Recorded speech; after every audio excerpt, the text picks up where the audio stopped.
today's topic in mathematics, which is going we are going to discuss, that is what are similar triangles. आम life में हमारे पास similar वो चीज़ें होती हैं जिनकी अपीयरेंस एक जैसी लग रही होती है। जैसा कि हमारे पास एक टेनिस बॉल और एक फुटबॉल जो है, ये दोनों राउंड शेप के होते हैं, दोनों स्फेरिकल होते हैं। इनको we can say that both balls are similar, लेकिन उनके साइजेस डिफरेंट हो सकते हैं। साइजेस डिफरेंट हैं लेकिन अपीयरेंस सेम है, तो they are called similar but they are not equal, they are not congruent. उन दोनों के रेडियस जो है वो डिफरेंट है। आज जो हमारा टॉपिक है वो है कि दो ट्राइंगल्स जो होती हैं वो सिमिलर कब होती हैं। एक तो ये बात कि उनकी अपीयरेंस एक जैसी होती है, शेप एक जैसी होती है, but sizes can be different. तो मैथमेटिक्स में two triangles are similar if here are two conditions: all the corresponding angles are equal। एक ट्राइंगल के तीनों एंगल दूसरी ट्राइंगल के तीनों एंगल्स के इक्वल होने चाहिए, one thing. And second is all the corresponding sides are proportional। इसके मीनिंग क्या है, इसमें वर्ड जो corresponding है वो इम्पोर्टेंट है, और proportional क्या है कि पहले तो हम एंगल्स को देख लेते हैं।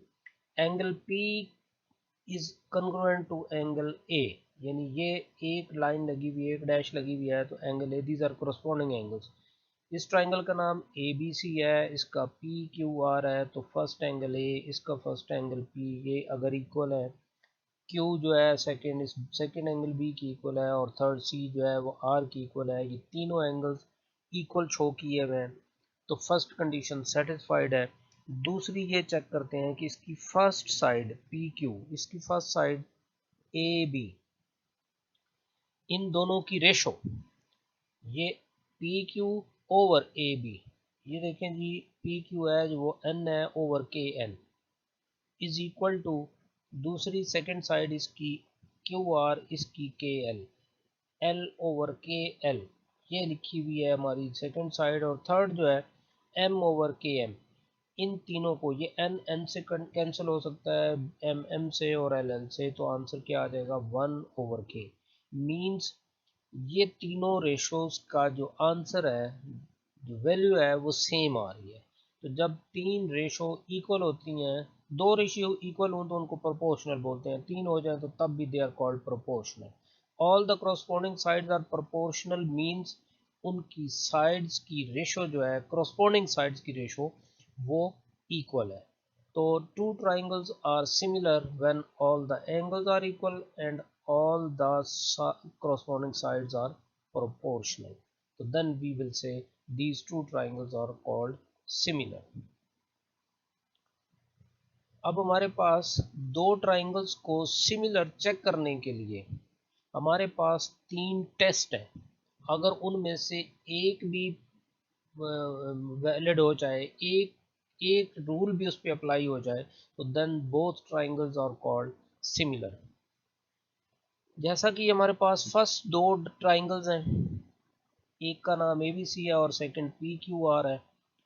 इन दोनों में अगर एंगल AP के इक्वल हो जाए, एक एंगल P के इक्वल हो जाए और BQ के इक्वल हो जाए, दो एंगल इक्वल हो जाए, तो ट्राइंगल सिमिलर हो जाते हैं। कैसे कि जब AP के इक्वल है, BQ के इक्वल है, तो थर्ड एंगल ऑटोमेटिकली इक्वल हो जाएगा। रीज़न, क्योंकि इस ट्राइंगल के भी तीनों एंगल्स का सम जो है वो 180 है, इसका भी तीनों का सम 180 है, और ये दोनों एंगल्स चूँकि इक्वल है, तो डेफिनेटली C एंगल जो होगा वो R की इक्वल होगा।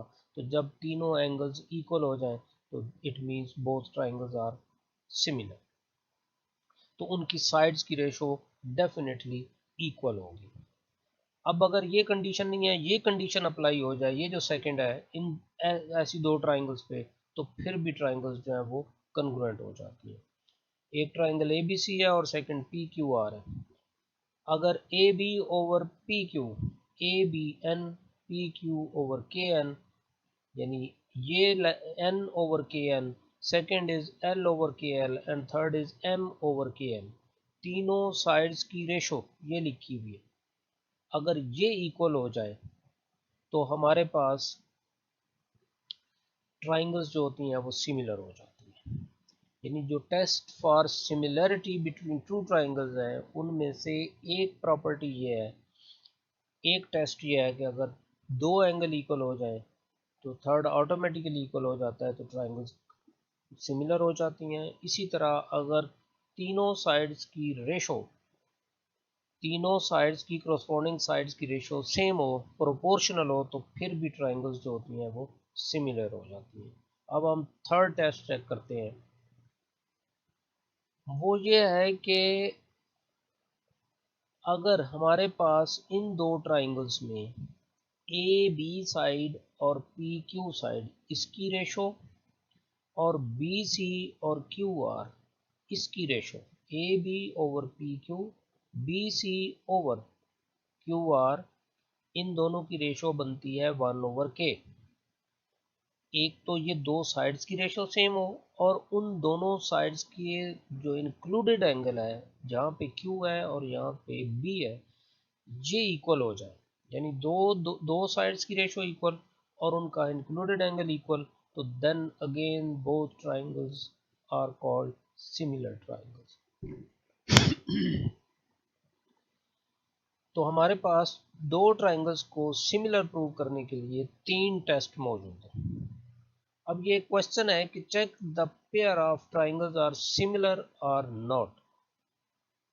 ए बी सी और पी क्यू आर, इन दोनों को हमने चेक करना है ये सिमिलर हैं या नहीं है। तो हमारे पास जो तीन टेस्ट हैं सिमिलैरिटी के, वो हम टेस्ट करेंगे। उनमें से कोई एक जो अप्लाई हो गया, तो इफ़ दैट इज़ ट्रू तो then these two triangles are similar. तो ये हमने दो ट्राइंगल्स की क्रॉसपोंडेंस ली है, ये क्रॉसपोंडेंस का सिंबल है ए बी सी ट्राइंगल और पी क्यू आर। अब हम ये देखते हैं कि इसकी फर्स्ट साइड ए बी है और इसकी फर्स्ट साइड पी क्यू है। P Q are, P Q, यानी हम रीड जो होता है वो ऑर्डर में करते हैं, A B C P Q R. इसकी फर्स्ट साइड ए बी, इधर हम करस्पॉन्डिंग साइड पी क्यू बनती है, तो 2/4 A B over P Q is equal to 2/4। इसी तरह नेक्स्ट साइड इसकी बी सी है, उसकी नेक्स्ट साइड क्यू आर है, तो 6/12। Similarly third side C A और यहाँ पे है आर पी, दैट इज 5/10। और इन तीनों रेशोज का सम जो है, सॉरी आंसर जो है, सिंप्लीफिकेशन जो है, that is equal to 1/2। It means तीनों साइड्स की रेशो, यानी इसकी करस्पॉन्डिंग साइड्स की रेशो इक्वल है। तो हमारे पास according to test of that similarity these two triangles are similar triangles. अब ये जो बीच में लिखा हुआ है ये सिंबल है, ये सिमिलैरिटी का, ये क्रॉसपोंडेंस का सिंबल है कि अभी हमें वी डोंट नो कि these two triangles are similar और नॉट।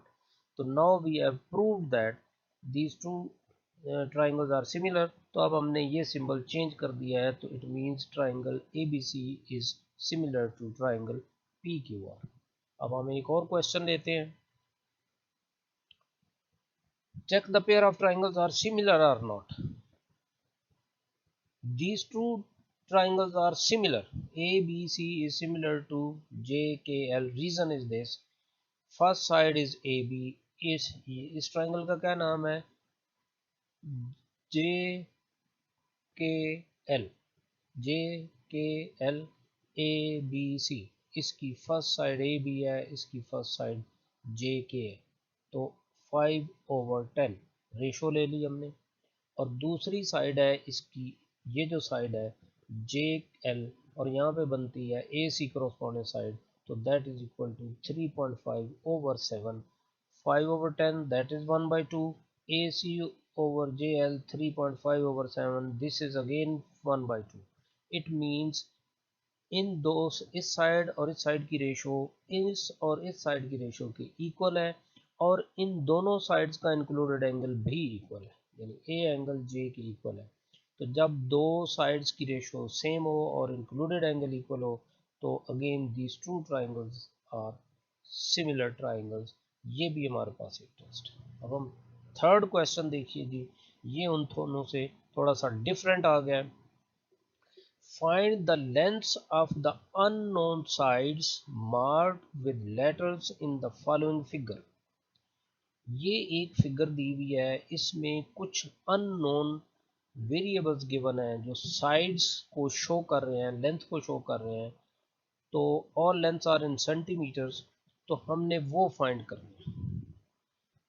अब हम इस डायग्राम को गौर से देखें तो यहाँ पे एक ट्राइंगल है ए बी सी और एक ट्राइंगल है ए पी क्यू। ये एरो शो कर रहा है कि ये लाइन और ये लाइन दोनों आपस में पैरेलल है, ये भी शो किया हुआ है। अब जो हमारे पास गिवन है कि एक ट्राइंगल है ए बी सी, दूसरी है ए पी क्यू। इन दोनों ट्राइंगल में ये लेंथ जो है बी सी साइड ये पी क्यू के पैरेलल है, ये एरो शो कर रहा है कि ये पैरेलल। अब ये ए सी लेंथ 6 दी हुई है, सी क्यू वाई शो किया हुआ है, that we have to find. Similarly A B is Z और B P that is 6, P Q is 15 and B is 10, these are given values. अब इन सब की हेल्प से हमने क्या करना है कि अननोन जो है इसके अंदर अननोन साइड्स एक z है और एक y है, इनकी हमने वैल्यू फाइंड करनी है। अब ये देखिए जी कि ये दो ट्राइंगल्स जो ए बी सी और ए पी क्यू है, ये दोनों सिमिलर ट्राइंगल्स हैं।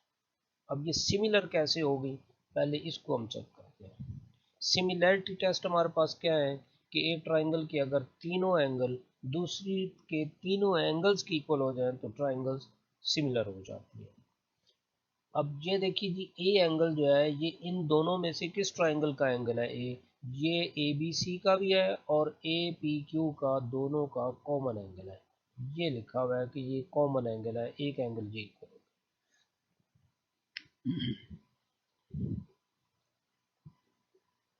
अब हमारे पास ये जो एंगल बी है, ये एंगल इस पी के इक्वल है।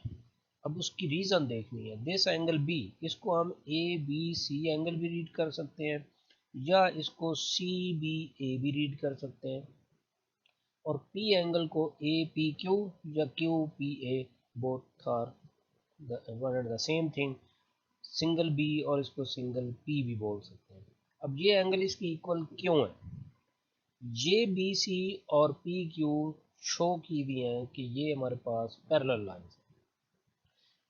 लाइंस पैरेलल हूँ, और ये ए पी लाइन जो इधर ये ग्रीन कलर की आ रही है, इन दोनों को इंटरसेक्ट कर रही है। जब दो पैरेलल लाइंस को एक लाइन इंटरसेक्ट करे तो ये वाला एंगल और ये एंगल, इन दोनों को बोलते हैं क्रॉसपॉन्डिंग एंगल्स। तो ये जो क्रॉसपॉन्डिंग एंगल्स हैं ये हमारे पास इक्वल होते हैं। इसी तरह ये लाइन और ये लाइन को ये ए क्यू जो है ये इंटरसेक्ट कर रही है, तो फिर इसका ये एंगल जो होगा ये वाला ए सी बी, ये इस एंगल ए क्यू पी के इक्वल होगा। अब इस ट्राइंगल ए बी सी का ए एंगल तो कॉमन था, ये एंगल इस पी के इक्वल हो गया, ये सी जो है वो क्यू के इक्वल हो गया, means A C B is equal to A Q P. तो तीनों एंगल्स इक्वल हो जाए तो दोनों ट्राइंगल्स जो है वो कन्ग्रुएंट हो जाए, sorry not congruent, they are similar triangles. अब जब दो ट्राइंगल्स सिमिलर हो जाती हैं तो फिर उन दोनों ट्राइंगल्स की साइड्स की जो रेशोज हैं वो प्रोपोर्शनल होती हैं, मींस उनकी साइड्स की रेशो लेंगे तो वो आंसर इक्वल आएगा। अब उस प्रोपोर्शनल की वजह से, रीजन उसकी हेल्प से हम z और y की वैल्यू फाइंड करें। यहाँ देखिए जी, पहले हम चलें ये y फाइंड करते हैं। 6, ये ए सी इस ए बी की साइड है और इसकी करस्पॉन्डिंग साइड जो ए पी क्यू की जो साइड है वो कौन सी है, ये इसकी ये 6 है, तो इसी की ये बनती है ए क्यू 6 प्लस वाई। ए सी, इस ए बी सी ट्राइंगल की हमने साइड ले ली 6 ओवर रेशो किसकी ली, ए पी क्यू की, वो है 6 प्लस वाई। ये रेशो किसकी इक्वल होगी, ए बी सी की 10 साइड ली हमने और ए पी क्यू की 15 ले ली। 10 ये क्रॉसपॉन्डिंग साइड्स हैं, 10 ओवर 15, 10 ओवर 15 सिंप्लीफाई करें तो 2 ओवर 3 आता है। और अब इसको और इसको हम क्रॉस मल्टीप्लाई कर दें 3 को 6 से किया तो 18 आ गया, 2y plus 12 is equal to 18। ये इसको सिंप्लीफाई करें तो हमारे पास y की वैल्यू 3 आ जाती है। 12 राइट साइड पे जाके माइनस हो गया, और y से यानी 2 से डिवाइड करेंगे तो हमारे पास 6/2 जो है आंसर 3 आ गया, हमारे पास y की वैल्यू 3 आ गई। इसी तरह अगर हम z फाइंड करना चाहें तो ए बी साइड z, ये ए बी ट्राइंगल की है, और ए पी क्यू की टोटल साइड बनती है z+6, z/z+6 is equal to, क्योंकि इसकी रेशो जो है वो इस 10/15 के इक्वल होगी। अब तो हम ये भी लिख सकते हैं, यानी ये 6 है तो 6 ओवर टोटल ये लेंथ बन जाती है हमारे पास 9, क्योंकि y की वैल्यू 3 आई है तो ये टोटल लेंथ बनती है 9। तो हम 6/9 भी यहाँ लिख सकते हैं, 10/15 भी लिख सकते हैं। तो किसी एक की हेल्प से हम z की वैल्यू फाइंड कर लेंगे। 10/15 दैट इज 2/3, इसको भी क्रॉस मल्टीप्लाई किया, 3z is equal to 2z plus 12, ये 2z लेफ्ट साइड पे आके माइनस हो गया, z इज इक्वल टू 12। तो हमारे पास इस डायग्राम के अंदर दो अननोन थे, एक z और एक y, तो वो हमने इन दोनों की रेशोज की हेल्प से, प्रोपोर्शनैलिटी की हेल्प से हमने उनकी वैल्यू फाइंड कर। चलिए अब हम एक नेक्स्ट क्वेश्चन लेते हैं, which is the last question of this video. Find the length of the unknown. पिछले क्वेश्चन की तरह यहाँ भी हमारे पास कुछ अननोन्स हैं जिनकी वैल्यू फाइंड करनी है। तो इन दोनों डायग्राम्स को देखें हम, तो हमारे पास अननोन एक ये सी है, मींस एस क्यू, और दूसरा है ये डी है, पी क्यू की लेंथ जो है उसको शो किया हुआ है। तो ये हमने सी और डी की वैल्यू फाइंड करनी है। अब अगर हम गौर से देखें तो हमारे पास दो ट्राइंगल बनती हैं, एक बी एस सी ये ट्राइंगल जो छोटी सी, और दूसरी है ये ट्राइंगल, इसका नाम क्या है, P S Q. B S C और पी एस क्यू, ये दोनों ट्राइंगल्स ये शो किया हुआ है कि ये सिमिलर है। सिमिलर होने के लिए क्या हमें चाहिए कि अगर इसके तीनों एंगल्स के इक्वल हुए तो then triangles are called similar triangles. तो फिर हम उनकी साइड्स की रेशो जो है वो इक्वल लेके तो सी और डी की वैल्यू फाइंड करें। ये जो रेड लाइंस शो की हुई हैं, ये लाइन जो है ये ऊपर वाली ट्राइंगल की है बी सी, और ये पी क्यू जो है वो नीचे वाली ट्राइंगल की साइड है। और ये जो एरो शो कर रहे हैं कि दीज आर पैरेलल लाइंस। अब जरा गौर से देखिए, ये जो एंगल है ऊपर वाली ट्राइंगल का बी एस सी, ये एंगल जो है ये इक्वल है इस एंगल के, इस एंगल का क्या नाम है, पी एस क्यू। ये एंगल इस एंगल की इक्वल क्यों है कि जब दो लाइन ज्योमेट्री के अंदर इंटरसेक्ट करती हैं, एक पी सी लाइन और दूसरी बी क्यू लाइन आपस में इंटरसेक्ट कर रही है, जब इंटरसेक्ट करें तो ये इनके जो ऑपोजिट एंगल बनते हैं they are always equal and they are called vertical angles. ये लिखा है B S C is equal to P S Q vertical angles.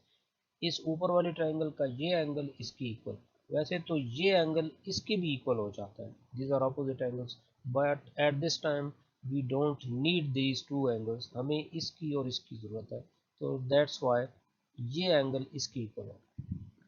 अब ये जो रेड दो पैरेलल लाइंस हैं इनको बी सी, गौर से देखें लाइन इंटरसेक्ट कर रही है, ये वाली लाइन, जब ये लाइन इंटरसेक्ट करे तो ये वाला एंगल जो है ये, जिसका नाम बी सी एस, और ये लाइन देखिए, ये लाइन आके इसको यहाँ इंटरसेक्ट कर रही है, ये एंगल उस साइड की उस तरफ है एंगल, यहाँ पे इस ये जो लाइन इंटरसेक्ट कर रही है इसकी दूसरी साइड पे एंगल है इस पैरेलल लाइन की, ये और ये एंगल इक्वल आते हैं और they are called alternate angles.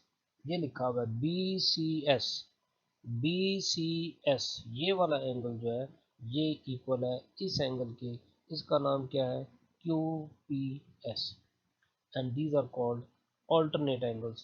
Reason क्यों इक्वल है, because B C is parallel to P Q, ये लाइन है।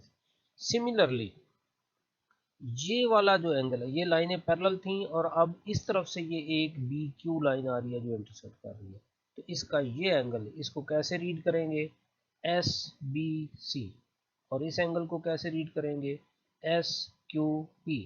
ये एंगल जो है ये इस लाइन की उस तरफ है और ये एंगल दूसरी साइड पे, और लाइंस पैरेलल हो तो they are called alternate angles.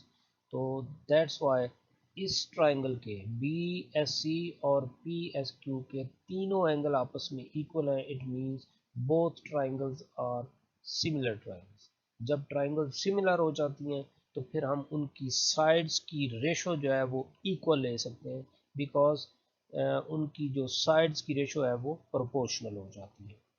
तो अब ये देखिए जी सी, चले हम पहले डी फाइंड करते हैं। ये देखिए जी 5/d, ये रेड लाइन ये उस ट्राइंगल ऊपर वाली की एक साइड है और उसकी करस्पॉन्डिंग साइड ये बनती है।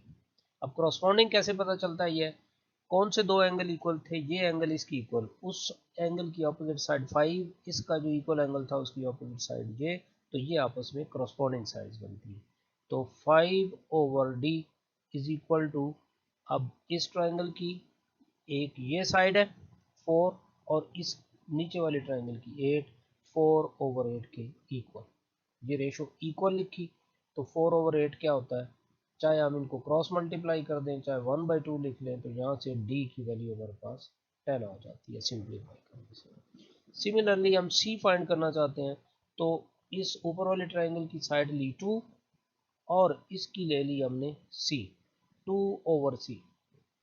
These are corresponding sides of the both triangles। इसी तरह हमने इसको 4/8 के इक्वल ले लिया, तो यहाँ से भी हमने क्रॉस मल्टीप्लाई करके c की वैल्यू 4 फाइंड कर ली। तो ये सिमिलैरिटी को यूज़ करते हुए हमने इस डायग्राम में से दो अननोन थे, एक c और d, तो हमने दोनों में से उनकी जो लेंथ्स थी c और d अननोन वो फाइंड